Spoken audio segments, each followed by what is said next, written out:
أعوذ بالله من الشيطان الرجيم بسم الله الرحمن الرحيم فكان قاب قوسين أو أدنى.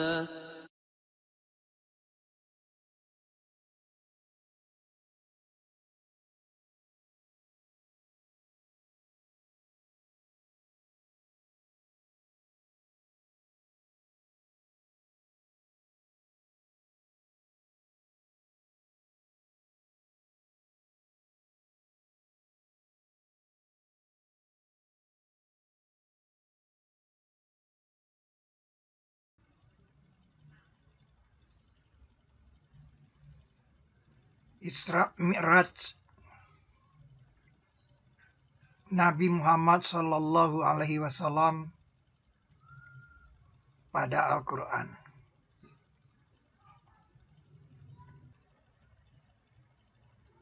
Pertama itu yang perlu diketahui adalah perjalanan Nabi itu tidak gaib dan tidak dia atas hal gaib seperti dituduhkan. Jadi peristiwa Isra Mi'raj itu tidak peristiwa gaib. Dikatakan di ufuk yang nyata. Sesungguhnya dia pernah lihat dia di ufuk yang nyata. Itu pesan dari surat ke-81 ayat 23 dan 24.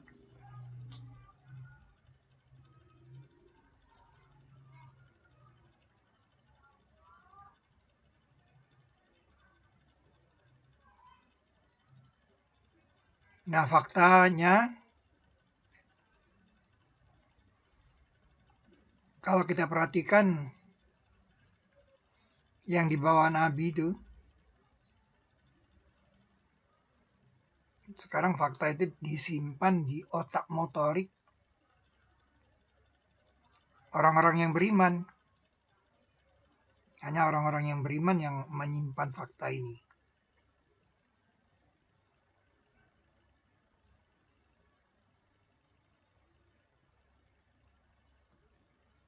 Nah, kalau Anda perhatikan subuh itu, salat subuh yang dibawa Nabi itu kan 2 rakaat, tapi ada 13 dia. 13 ekspresi. Dan maghrib 20 ekspresinya. Itu yang dibawa Nabi dari pulang Isra Mi'raj. Salat sunnah rawatib nggak dibawa Nabi dari Isra Mi'raj. Salat tarawih juga tidak.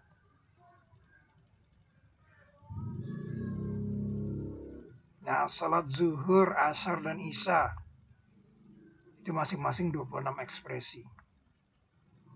4 rakaat. Nah, kalau kita hitung itu kan 26. Ada 3 kan? 20. Semuanya 17 rakaat. Kemudian 13 subuhnya. Subuh, zuhur, asar, maghrib, isya. Ini subuh, ini zuhur, ini asar, ini maghrib, ini isya. Nah, ini kalau dijumlahkan 111 di dalam 17 rakaat.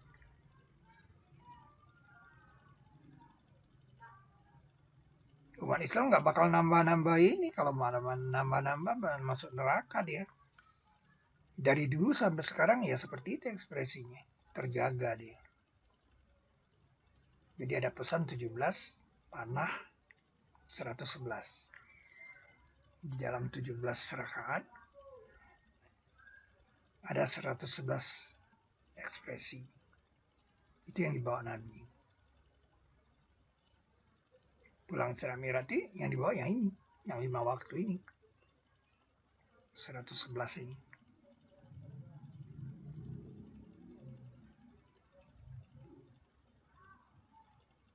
Nah, kalau kita lihat faktanya di surat Al-Isra itu, dalam Al-Quran, yang bawa surat Al-Isra ini kan Jibril, bukan Nabi. 17, surat ke-17, namanya Al-Isra. Nah, ayatnya dicukupkan 111. Nah, itu sekarang masih tersimpan itu di otak motorik orang-orang yang beriman. Kemudian Aqsa nih. Nah, Aqsa itu kan ada ayat yang mengatakan dan datang dari Aqsa Madinah. Nah, ini dari ujung artinya. Jadi kalau ini jembatan Suramadu nih, nah, di ujungnya itu kan di situ, di ujung. Di ayat itu mengatakan dan datang dari ujung kota. Aqsal Madinah, dari ujung. Jadi Masjidil Aqsa itu masjid di ujung artinya.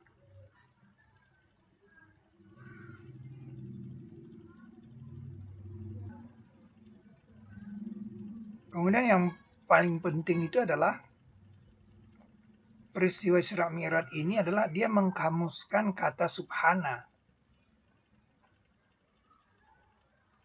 Subhana itu artinya maha penggerak, bukan maha suci. Karena nanti akan berdampak kepada tasbih. Tasbih itu bukan mensucikan, tapi bergerak. Seperti burung, qad alima sholatahu wa tasbihahu. Tasbihahu itu gerakannya. Atau guru bertasbih, karakter hamdunya. Atau gunung-gunung bertasbih bersama Daud itu bergerak. Jadi sifat ini sifat aktif, bukan pasif. Kalau maha suci itu pasif. Ini sebuah nama yang paling penting. Nah, itu saksi satu. Saksi duanya itu kamu yang katakan. Maha penggerak yang putarkan ini untuk kami. Sakhara ini putarkan. Jadi dua saksi itu terkamuskan subhana, artinya maha penggerak. Ya kita karena belum terbiasa aja, subhanallah, maha suci Allah. Karena belum terbiasa saja. Kalau udah terbiasa,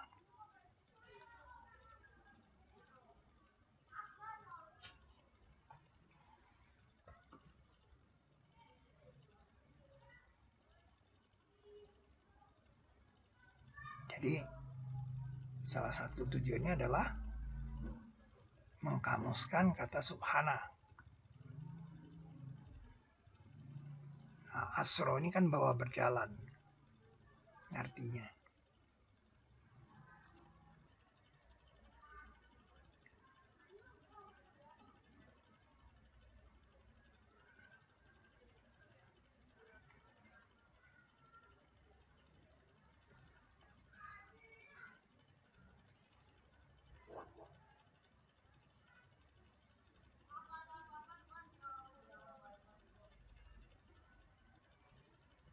Nah, ini kawasan Masjidil Haram.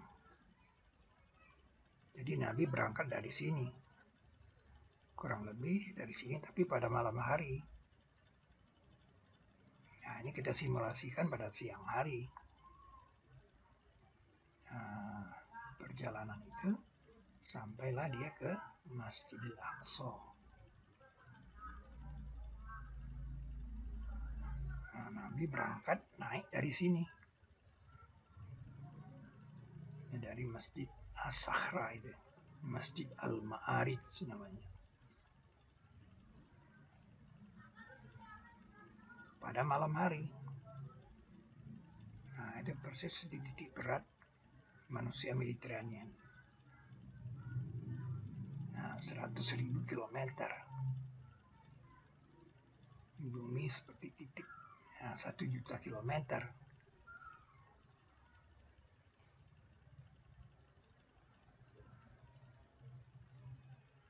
Sepuluh juta kilometer sudah tidak kelihatan buminya.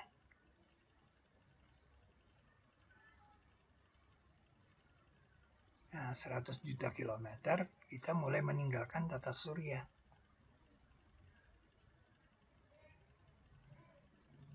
1 miliar kilometer.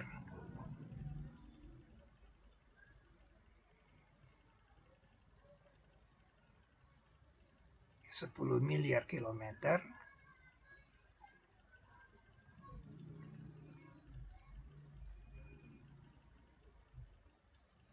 100 miliar kilometer.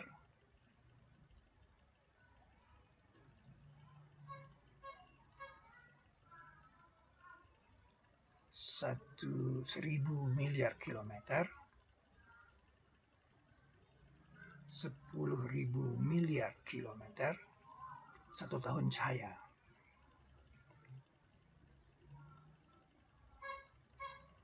Kalau 4 tahun cahaya ini 10 tahun cahaya, udah melewati Alpha Centauri. Alpha Centauri kan 4 tahun cahaya.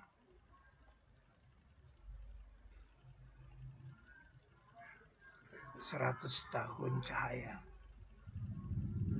Ya kalau dengan kecepatan cahaya butuh waktu 100 tahun.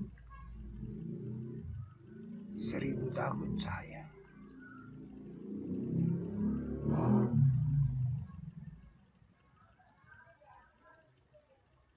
10.000 tahun cahaya.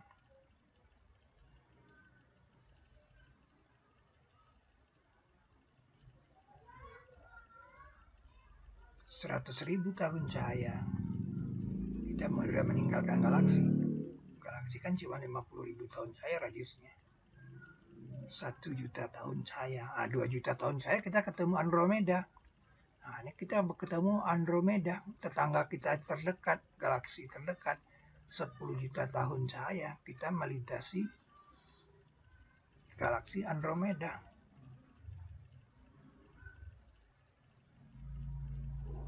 Nah, 100 juta tahun cahaya.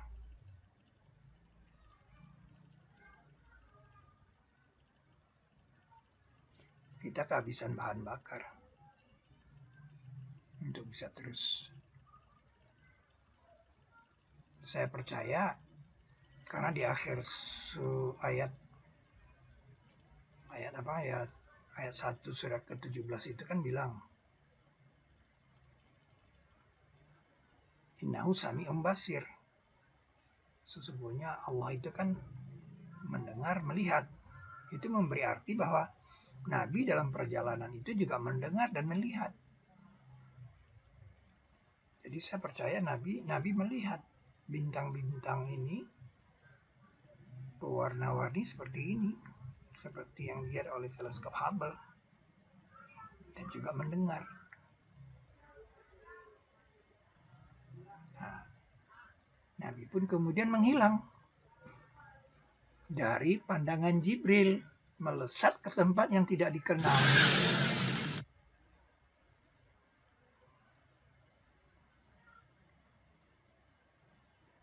Nah, pulang-pulanglah Nabi membawa perintah 5 waktu itu. Yang 111 ekspresi itu. Nah, di sini kan si Abu Lahab paman Nabi memaki-maki Nabi, memarah-marahi Nabi. Nah, di pagi hari ini pula turun wahyu surat Al-Lahab itu. Ini dia. Nah, itu diletakkan di surat ke-111. Rugilah 2 tangan Nabi Lahab. Dan rugi dia. Nah, di abad modern ini kan ada sekarang banyak yang jadi Abi Lahab nih. Tidak berfaedah kepadanya hartanya. Diajak mendorong gerobak dia tidak mau. Dan apa yang diusahakannya nggak berfaedah. Dia akan masuk api yang berjulang, dan istrinya pembawa kayu bakar. Di lehernya ada tali dari sabut. Ini Abi Lahab modern banyak sekarang.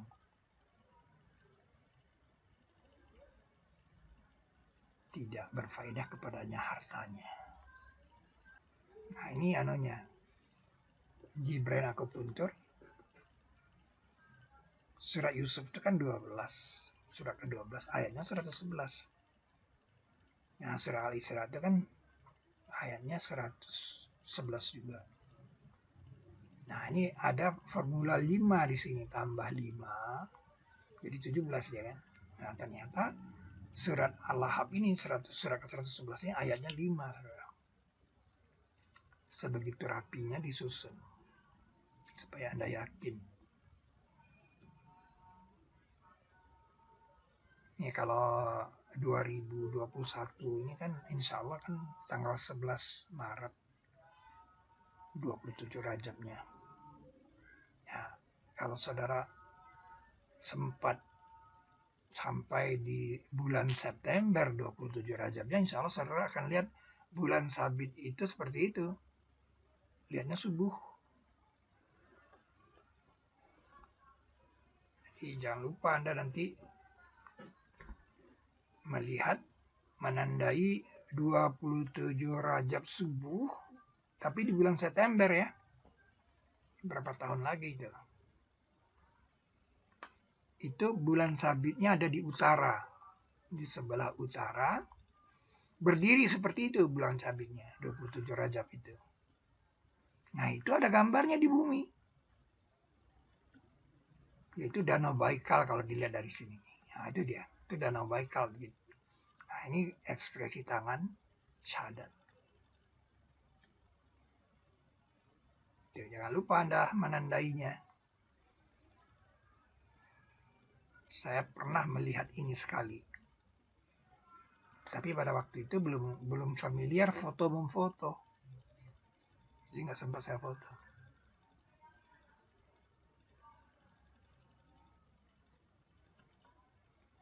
Katakan, adakah sesuatu yang lebih menyolok syahadatnya? Kul ayyu syai'in akbaru syahadah. Nabi membawa ekspresi tangan syahadat itu. Ini lukisannya.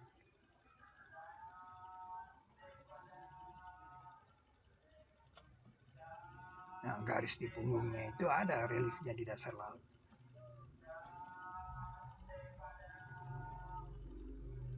Tidak kami menciptakan langit dan bumi. Dan apa-apa antara keduanya dengan bermain-main. Itu sangkaan orang yang kafir. Maka kecelakaan dari api untuk orang-orang yang kafir. Ini dia galaksi Andromeda yang kita lihat setelah berjalan 2 juta tahun cahaya. Nah, di sisi Sidratil Muntaha.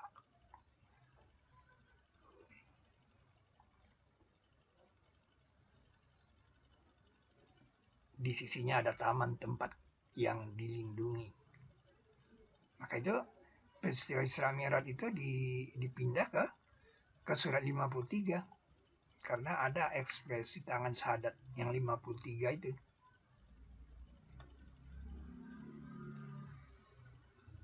Kemudian dikunci di surat ke-81 ayat 23 dan 24. Itu di ufuk yang nyata dan itu bukan peristiwa gaib.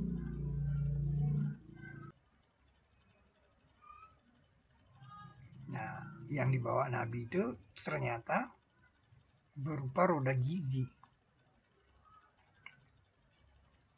Roda gigi ini kan jadi alat mesin pesawat ruang angkasa nantinya. Roda gigi salat ini ada di Gunung Padang kan, sehingga kita menemukan Ahad Monumen.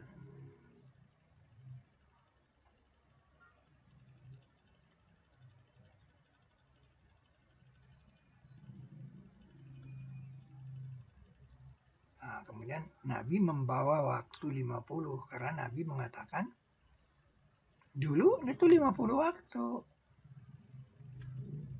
Nah, kemudian Nabi ceritanya dalam hadis Bukhari itu kan 211 ditanya Nabi Musa di langit kedua. Apa yang diperintahkan Allah kepada umatmu? Kata Nabi, salat 50 waktu. Kata Nabi Musa, baliklah lagi, minta kurangi, nggak sanggup umatmu mengerjakan itu. Nah, jadi Nabi ketemu Nabi Musa di sini kan, langit kedua nih. Ambil dari sana kan, 50. Baliklah Nabi ke sana, minta kurang. Nah, dikurang 5. Jadi balik lagi ke sini 45. Kata Nabi Musa nggak sanggup dia, katanya balik lagi katanya. Nah itu sampai 10 kali. Ada kebanyakan orang yang tidak percaya bolak-balik ini. Ya kalau dia nggak percaya bolak-balik ini berarti dia tidak menemukan waktu 50. Anda harus percaya bahwa Nabi benar-benar bolak-balik. Makanya ada waktu 50 itu. Waktu 50 itu penting sekali. Nah waktu sampai di 5 ini Nabi Musa masih bilang baliklah lagi ya. Nabi bilang aku udah malu. Jadilah dia 5. Jadi nggak langsung 5 dikasih. Ada bolak-balik ini yang menjadi dia jadi mahal waktu 50 itu.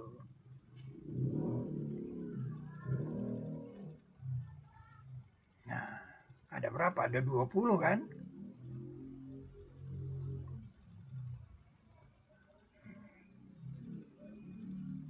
Bolak-balik itu ada 20. Bolak saja. Ya berapa jarak langit kedua ke langit ketujuh itu berapa? Nah ini yang menjadi dia mahal.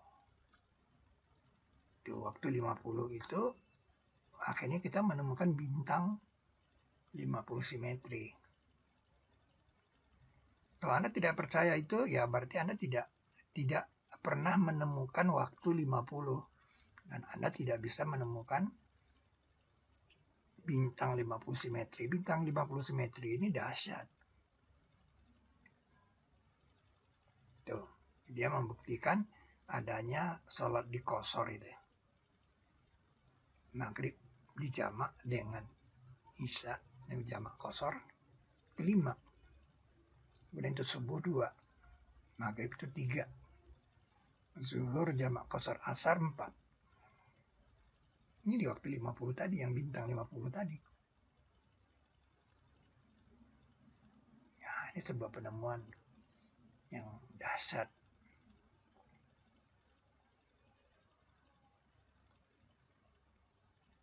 Ditemukan akhirnya sebuah duplikat gelang di surga.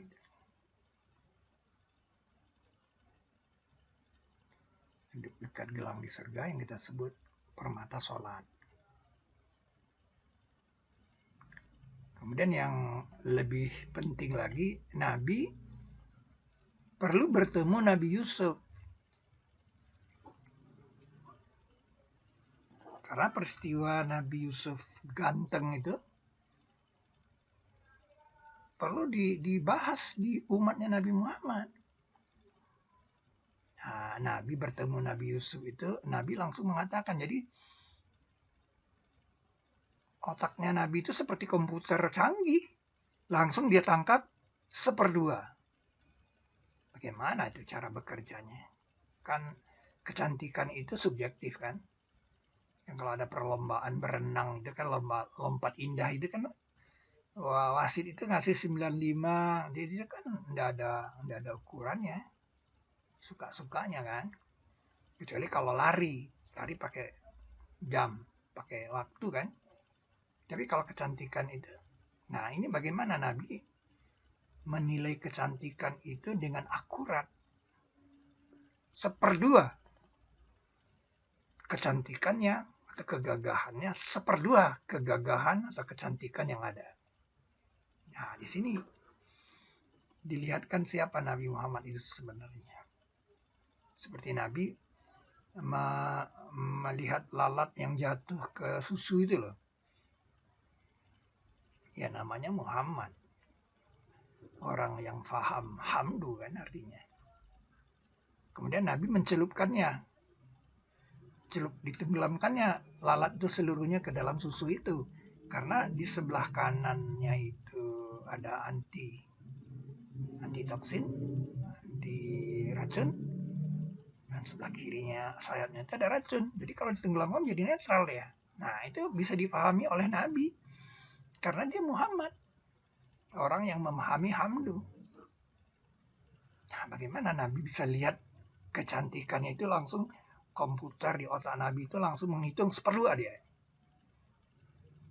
Bukan kira-kira saudara. Nah kita umat yang membuktikan 1/2 itu. Saya bilang kita ya. Kalau Anda tidak turut mendorong gerobak, Anda tidak termasuk kita. Anda hanya penonton aja. 1/2 kata Nabi. Nah, maka tiba-tiba aku bertemu dengan Yusuf alaihissalam yang kecantikannya 1/2. Luar biasa kata-kata 1/2. Bagaimana kata 1/2 itu bisa keluar? Dari seluruh kecantikan yang ada. Dari seluruh kecantikan yang ada.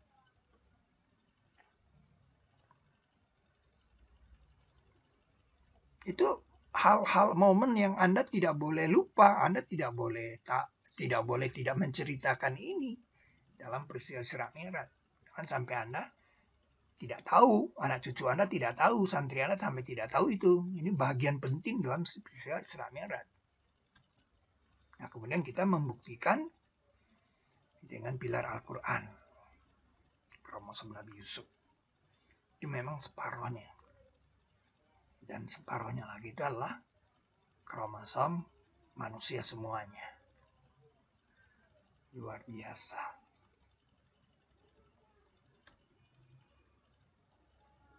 Nah, kemudian itulah ekspresi tangan syahadat yang dibawa Nabi, yang mahal sekali. Dan itu adalah diwakilkan oleh Papua.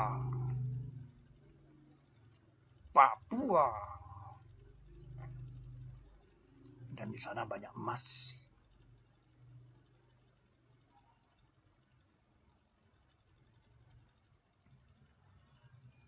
Nah, bertemu Nabi Ibrahim di langit ke-6. Ini hebat. Kenapa nggak di langit ke-7? Karena Nabi Ibrahim itu paling top dia.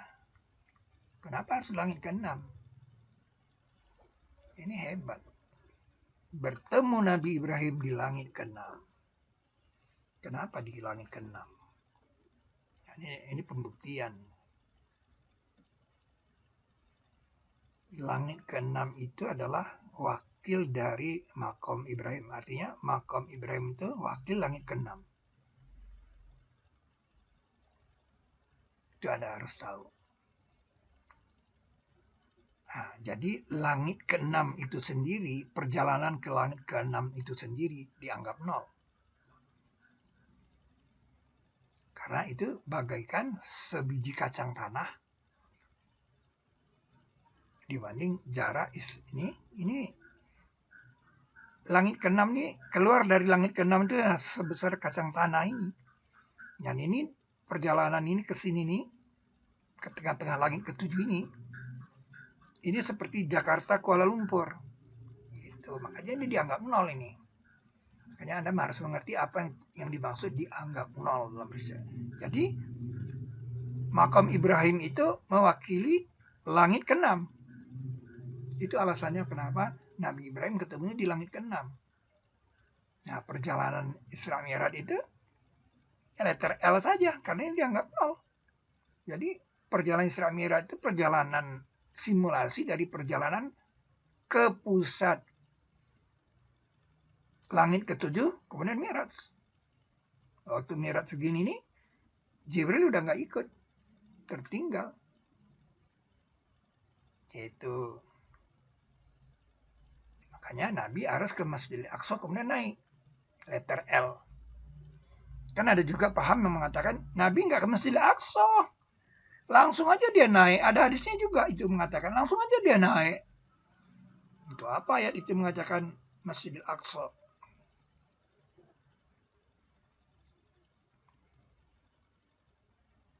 Letter L ini, ekspresi letter L ini yang mahal. Ini kalau digabung-gabung kan menjadi tangga-tangga naik dia.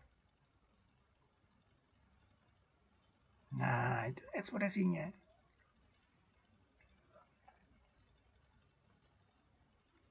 Ini dia. Nah, ini alif, lam, mim. Lam, mim itu perjalanan ruang angkasa, diagonal ruang. Alif, lamnya perjalanan darat, perjalanan biasa.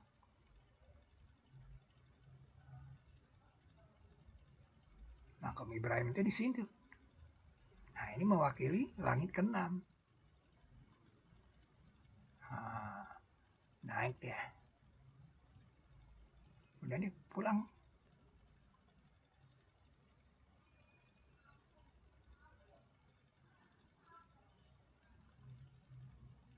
Itu letter L. Kalau anak sambung-sambung itu kan menjadi tangga dia. Itu yang dikatakan al-ma'arij.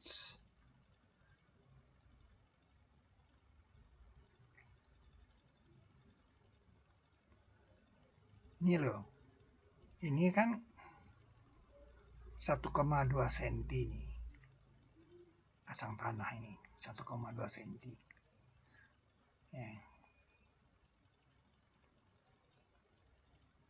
Nah, sedangkan jarak Jakarta Kuala Lumpur itu 1,2 apa nih? 1,2 ribu kilometer. 1,2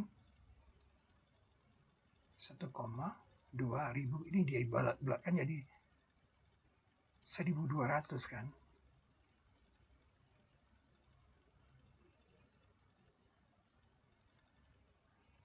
Ya 1.200 kilometer kan. Nah ini perbandingannya. Nah, galaksi itu sebesar ini, tata surya itu sebesar ini. Nah menurut saudara berapa banyak kacang tanah bisa Anda sebar di sini? Jakarta Kuala Lumpur ini.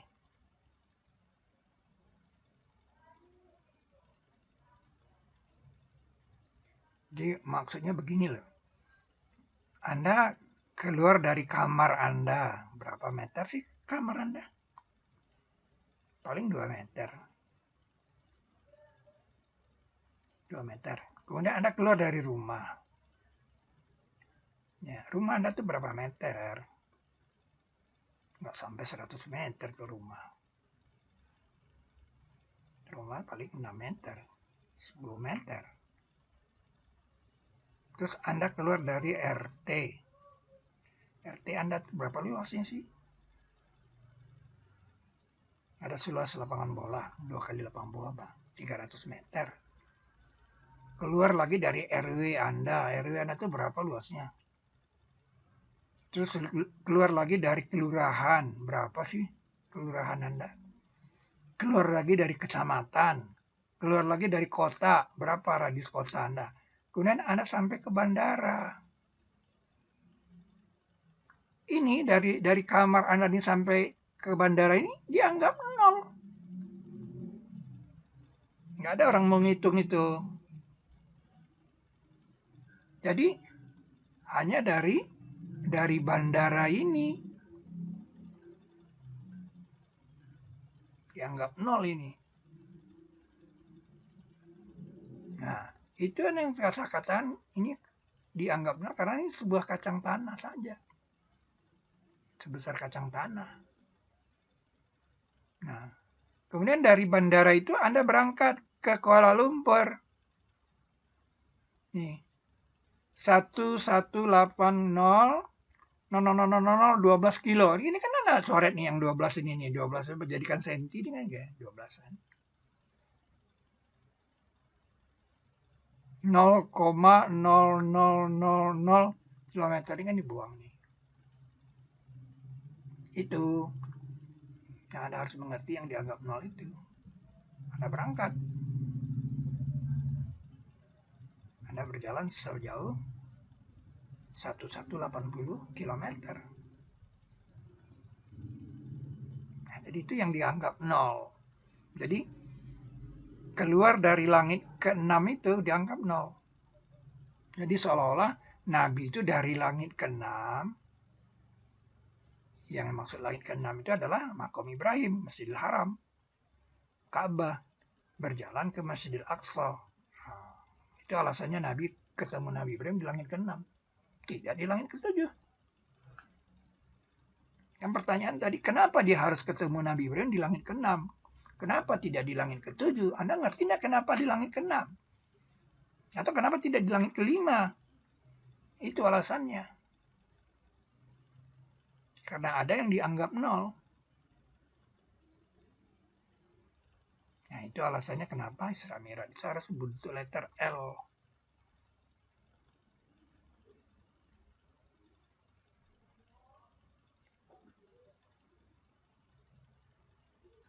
Perkiraan kecepatan Nabi Isra Mi'raj itu,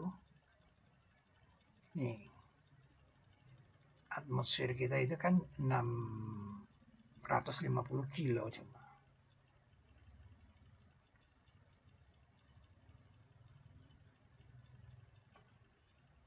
Ya. Sampai ke planet Eris sekarang. Eris bukan Pluto lagi, Eris. Itu 10,100 juta kilometer. Nah, Anda bayangkan dari matahari ini sampai ke sana, ke ujung sana itu 100 juta kilometer. Planet Eris yang paling ujung. Pluto, Haumea, Make, kemudian Eris. Nah, planet Eris ini kan, planet kerdil. 100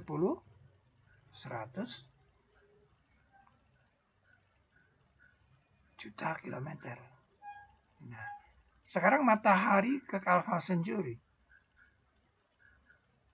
bintang terdekat, tetangga matahari terdekat, tetangga kita, ibaratkan rumah terdekat, itu 4,27 tahun cahaya. 1 tahun cahaya itu kan 300.000 km per detik.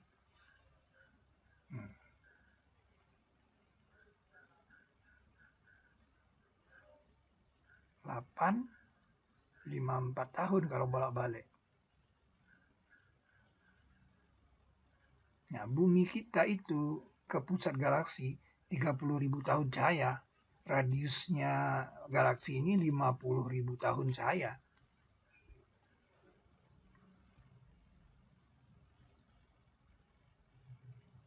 Jadi 40.000 tahun cahaya. Harus lebih besar dari 40.000 tahun cahaya ini.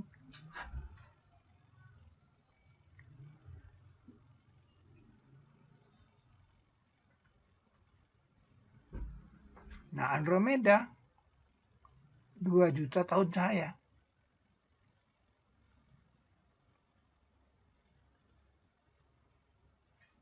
Jadi kalau bolak-balik 4 tahun cahaya, 4 juta tahun. Jadi kalau Nabi dengan kecepatan cahaya, dia bolak-balik ke sini ini 4 juta tahun loh.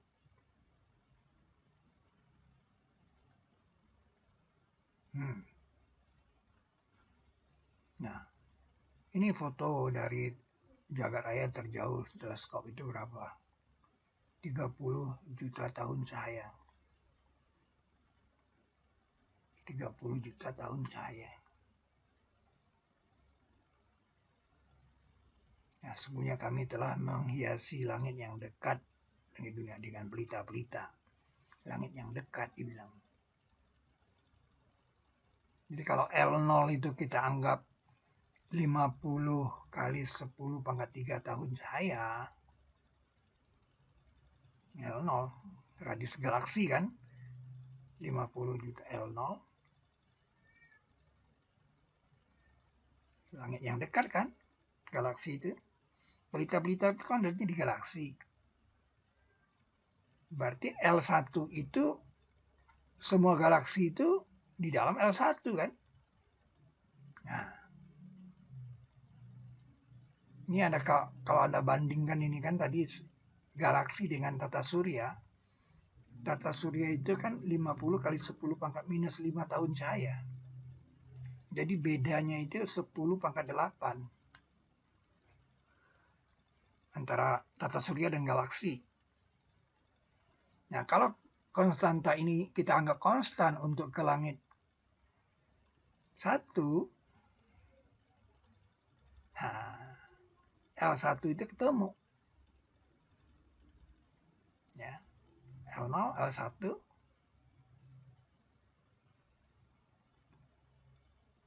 Nah, jadi 11 dia kan. Itu dia. Jadi ditambah pangkat 8 aja. Nah, jadi 11 dia. Makanya dikatakan pemandangan-pemandangan tidak bisa mencapai dia. Dan dia mencapai pemandangan-pemandangan itu. Apa ini maksud pemandangan? Orang memandang itu kan pakai cahaya. Cahaya itu nggak bisa nyampe ke sana. Hancur dia, sudah hancur, udah nggak ada lagi cahaya, nggak bisa dilihat.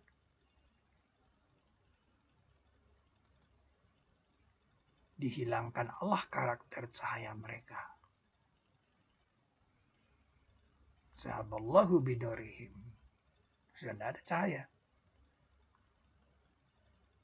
Dia yang menciptakan 7 langit bertingkat-tingkat. Tibako. Jadi kesimpulannya apa? Langit ke-7 itu 50 kali 10 pangkat 59.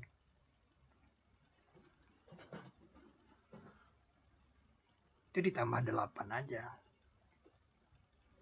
3 tambah 8, 11, 11 tambah 8, 19, 19 tambah 8, 27, 27 tambah 8, 35, 35 tambah 8, 43, 43 tambah 8, 51, 51 tambah 8, 59. Itu perkiraannya. Jari-jari dari langit ke-7. Yaitu data yang kita bisa hitung. Mungkin tidak seperti itu. Yang namanya perkiraan. Tapi kita harus bisa mengatakan kira-kira. Kalau kita tidak bisa mengatakan kira-kira, berarti kita tidak cerdas.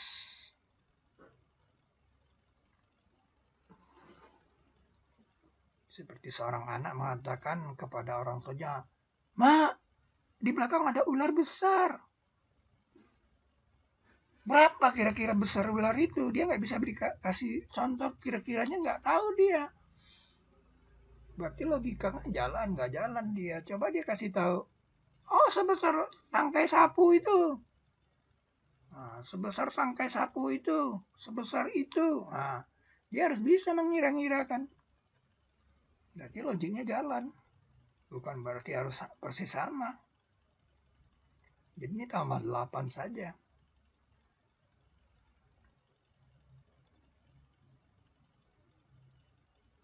Jadi langit ke-7 itu 50 kali 10 pangkat 59 tahun cahaya.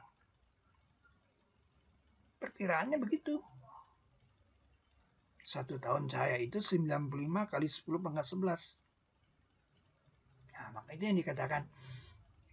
Dan apabila engkau lihat ke sana, engkau akan lihat nikmat dan kerajaan yang menarik perhatian dulu. Kerajaan yang besar di sini. Kabir itu besar dulu. Tapi bukan luas gede aja, tapi menarik perhatian. Pusat perhatian. Akbar itu pusat perhatian, menyolok, menarik perhatian di situ. kerajaan yang menarik perhatian. Mulkan kabir.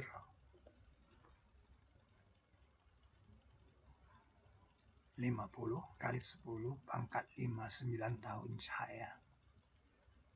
Nah, kecepatan Nabi pada Isra Mi'raj itu 10 pangkat 65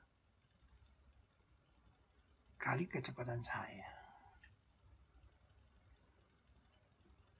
Ya, Einstein bilang tidak ada kecepatan melebihi kecepatan cahaya, Einstein. Tapi dengan peristiwa Isra Mi'raj dia di Barokna haulahu, kami lindungi sekitarnya. Barokna haulahu.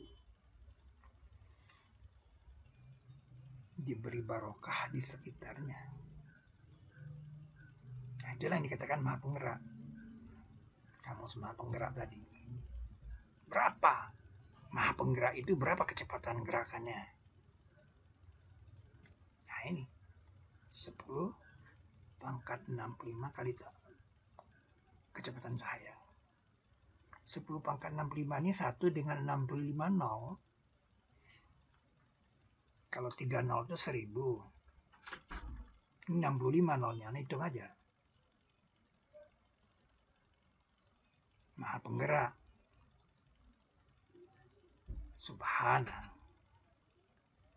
Yang bawa berjalan hambanya pada satu malam.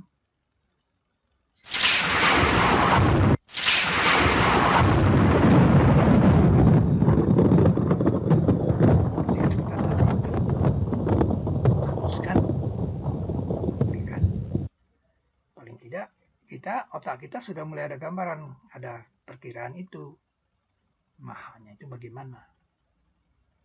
Demi langit yang mempunyai planet biru.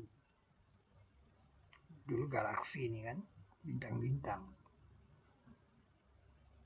Sama zatil buruj.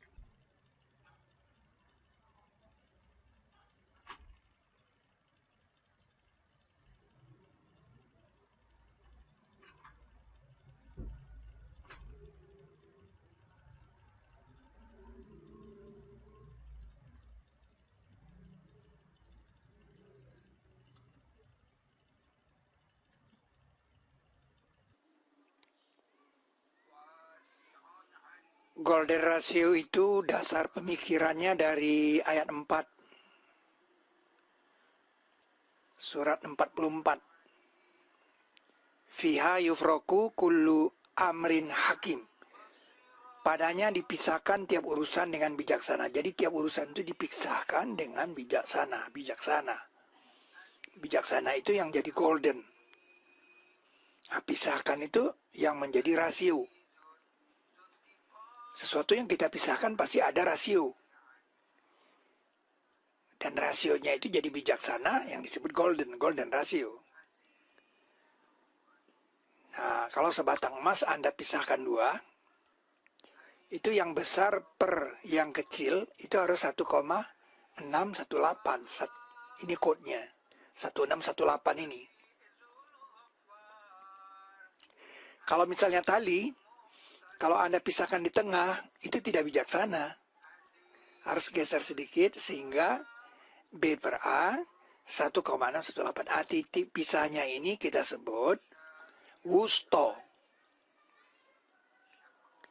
Atau titik makbul. Titik seimbang emas. Titik emas seimbang. Golden ratio. Golden mean.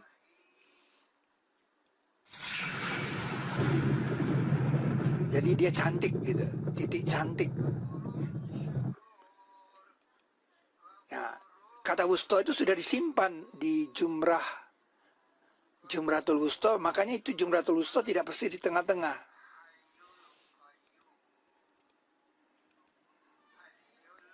Jadi pemahaman wusto itu diupdate di sini. Wusto bukan berarti tengah, tapi golden mean. Jadi umatan wasaton itu umat golden mean.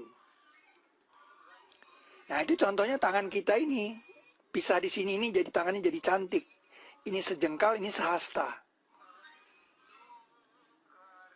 Dan jika mereka mendekatiku 1 jengkal, Aku mendekati kepadanya satu hasta. Ini ternyata satu jengkal dan satu hasta ini adalah golden ratio. Sahih Muslim 2300. Nah, yang perlu dikoreksi ya film di YouTube ini dia mengatakan A-nya di sini. Sebenarnya ini salah tulis saja. A-nya itu tidak di sini, A-nya itu di sini nih 3. Nah, kalau ini kan 2. Nah, di sini dia sebenarnya. Jadi B per A ini 5, ini 3. 1,618. Nah, itu dia. Itu yang diekspresikan dengan tangan syahadat. Nah, itu 5, ini 3. Nah, ini adalah kode kanan.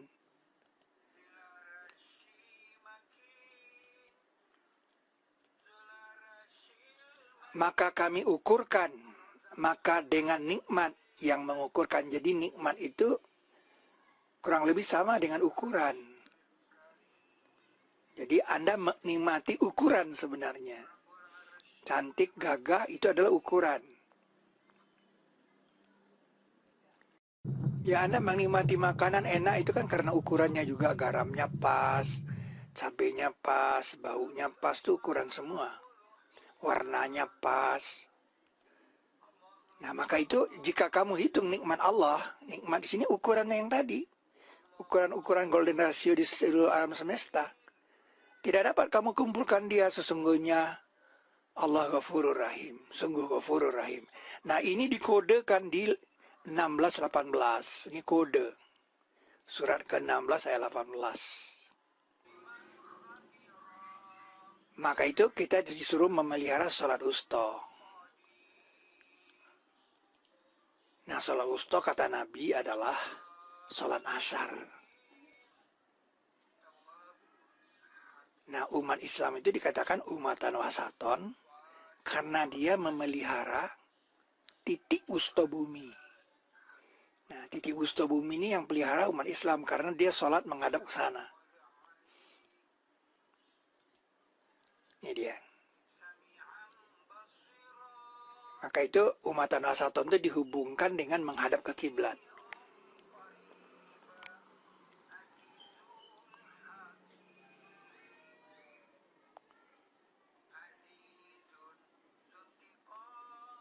Titik wusta itu terpelihara karena umat Islam menghadap ke sana. Jadi ada pemahaman baru tentang umatan wasaton. Selama ini dibilang umat tengah. Ya tengah itu apa? Bahkan kata wasit itu berasal dari kata wasaton. Dibilang umat wasit. Jadi yang benar itu adalah mengapa kita dikatakan umatan wasaton, karena kita memelihara titik wusta bumi. Titik makbul.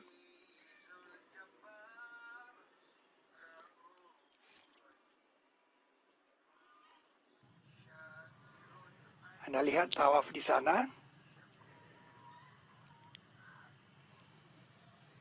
memelihara titik wusta. Nah ini tidak bisa dibantah karena golden ratio itu tersebar di alam semesta. Manusia tidak bisa bantah ini. Nah titik makbul namanya. Maka itu titik makbul atau firku point. Maka itu sholat di sana 100.000 kali sholat di tempat lain. Nah, itu dia terpisah menjadi 12 dan 7. Itu sebab kota Mekah tidak dikatulistiwa, itu salah satunya alasan. Karena dia berada di titik golden mean. Nah bilangan 12 dan 7 ini kita temukan di kalimat Bismillahirrahmanirrahim dan di jari tangan manusia.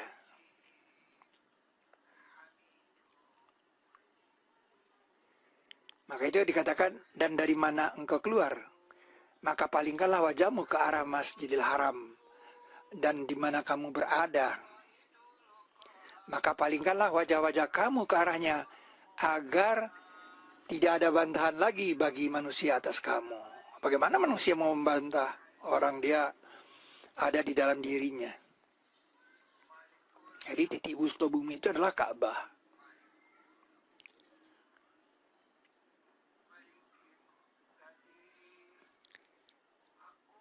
Nah itu ada kodenya di tangan syahadat. Kemudian ada hadis Sahih Bukhari 445, aku disuruh sujud di atas 7 tulang. Beliau memberi isyarat dengan tangan beliau ke hidungnya, kedua tangannya, 2 lutut, ujung kedua kaki, ujung jempol. Nah, asli hadis itu seperti ini.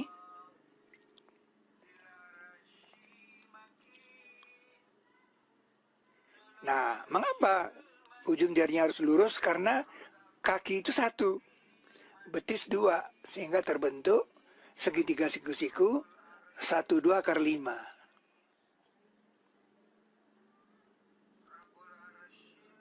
Nah, ini segitiga inilah yang dikatakan segitiga golden ratio. Kalau ini saya buka begini, nah Virgo point itu di situ, tuh di sana, persis di lutut. Nah, Virgo point atau titik makbul atau gusto. Nah, B per A ini itu sama dengan 1,618.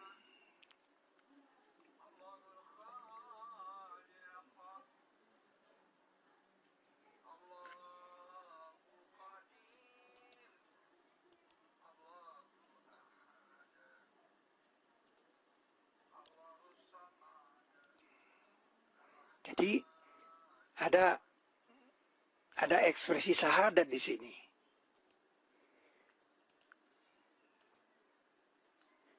Nah, itu yang dikatakan golden ratio dari ujung kaki ke ujung jari. Nah, ke ujung kaki ini kalau nanti saudara sudah mengerti tentang bumi bergambar, nah ini Siprus fenomenanya. Ini di sini ada gambar orang bersujud, Siprus ini ujung kakinya.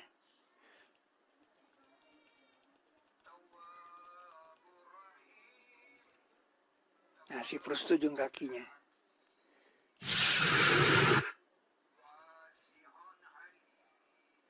Nah, kalau yang tangan ini Papua.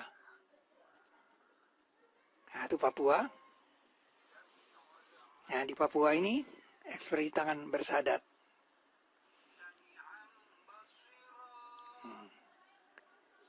Maka itu di Papua katanya setiap bulan itu ada 500 orang bersahadat di sini.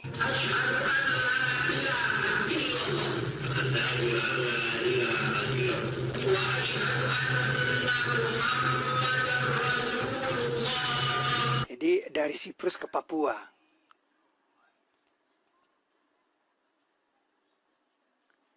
Jadi dari ujung kaki ke ujung jari. Itu golden ratio. Nah, dari golden ratio inilah kita bisa menjawab mengapa wukuf itu tanggal 9, mengapa 9.